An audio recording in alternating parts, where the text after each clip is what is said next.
ବୋଉ ବୋଉ ତୋ ସ୍ୱପ୍ନ ଆଜି ସତ୍ୟ ହୋଇଛି, ମୋତେ ମଣିଷ କରିଛୁ ବୋଲି। ନଭସ୍ପର୍ଶୀ ଅଟ୍ଟାଳିକା ଏସି ଘରେ କାର୍ଯ୍ୟରତ, ମାସିକ କିଛି ମୋଟା ଅଙ୍କ ଟଙ୍କାରେ। ଏବେ ଲୋଡ଼ା ନାହିଁ ତୋ ପଣତ, ବାହାରୁନି ଝାଳ, ଆଖି ଆଗେ ନାହିଁ ଗାଁ ବଣ ତୋଟା ଆମ ନୁଆଁଣିଆ ଚାଳ।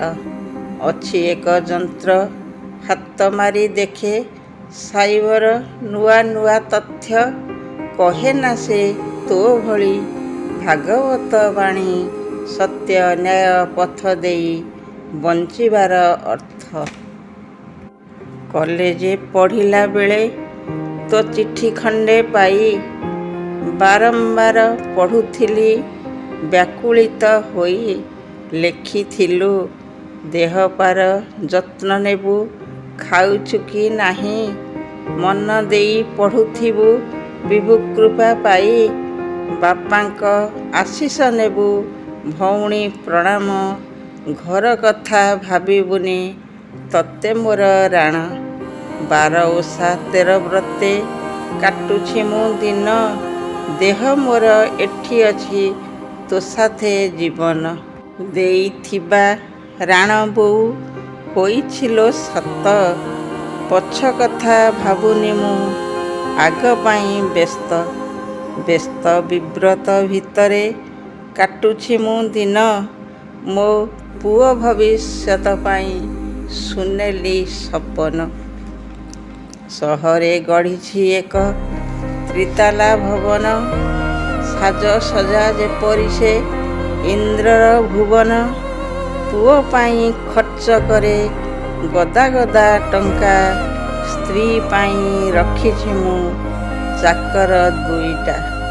ବଦଳି ଯାଇଛି ମୋର ସବୁ ଆଚରଣ, ତୋ ହାତ ଗଢ଼ା କଣ୍ଢେଇରେ ଶକ୍ତ ଆବରଣ। ଦାମୀ ହୋଟେଲରେ କରେ ସୁସ୍ୱାଦୁ ଭୋଜନ, ଅର୍ଡ଼ର ଥାଏ ଯା ସ୍ତ୍ରୀ ପୁଅଙ୍କର ମନ। ତୋ ଶାଗ ପଖାଳ ଆଉ ବଢ଼ି ବାଇଗଣ, ଲୋଡ଼ା ନାହିଁ 6 ଭଜା କି 9 ତିଅଣ। ମାଡ଼ି ନାହିଁ ବହୁଦିନୁ ଗାଁ ମାଟି ମୋର, ପାଖରେ ନ ଥିବି ବୋଉ ଶେଷ ଦିନ ତୋର। ତୋ କୋକେଇରେ କାନ୍ଧ ଦେବା, ତୋ ଜୁଇରେ କାଠ, ମୁଖାଗ୍ନି ଦେବାଟା ପ୍ରାୟ ହେବ ନାହିଁ ସତ। କିନ୍ତୁ ତୋ ଏକାଦଶ କର୍ମ କରିବି ଯା ଥିବ ଆମ ସନାତନ ଧର୍ମ। ଜନମ କରିଛୁ ବୋଲି ତାର ପ୍ରତିଦାନ, ମସ୍ତକରୁ ଚୁଟି ମୋର କରିବି ପ୍ରଦାନ। ବନ୍ଧୁବାନ୍ଧବ ଓ ସାହି ପଡ଼ୋଶୀଙ୍କ ପାଇଁ ଦାମୀ ବସ୍ତ୍ର ଦେବି ଯାହା କେହି ଦେଇ ନାହିଁ। ଭୋଜି ଭାତେ କିଣି ନେବି ଗାଁ ଲୋକ ମନ, ବ୍ରାହ୍ମଣ ଭୋଜନୀ ଦେବି 10-12ଟା ଶାସନ। ଦାନ ଦକ୍ଷିଣା ଓ ବସ୍ତ୍ର ମୋ ହାତରୁ ନେବେ, ଅବାଞ୍ଛିତ ଆଶୀର୍ବାଦ ମୋତେ ଯାଚି ଦେବେ। ସୁବାସିତ ପୁଷ୍ପ ଆଣି ତୋ ଫଟେ ଦେବି ଢାଳି, ରାମ ନାମ କୀର୍ତ୍ତନରେ ଚାଲୁଥିବ ତାଳି।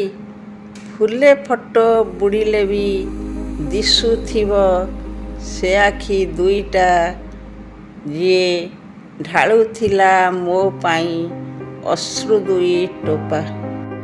ଅନଲାଇନରେ ମଗାଇବି ଦାମୀ ଦାମୀ ଧୂପ, ବାସ୍ନାରେ ଭରି ଉଠିବ ଗାଁ ଦାଣ୍ଡ ବାଟ।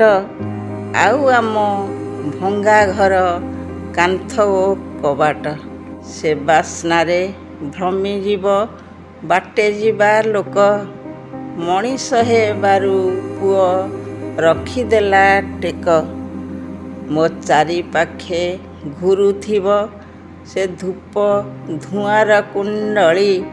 ମୃତ୍ୟୁ ପରେ ତୋ ଆତ୍ମା ମୋର ଜଗୁଆଳି, ତୋ ଆତ୍ମା ମୋର ଜଗୁଆଳି।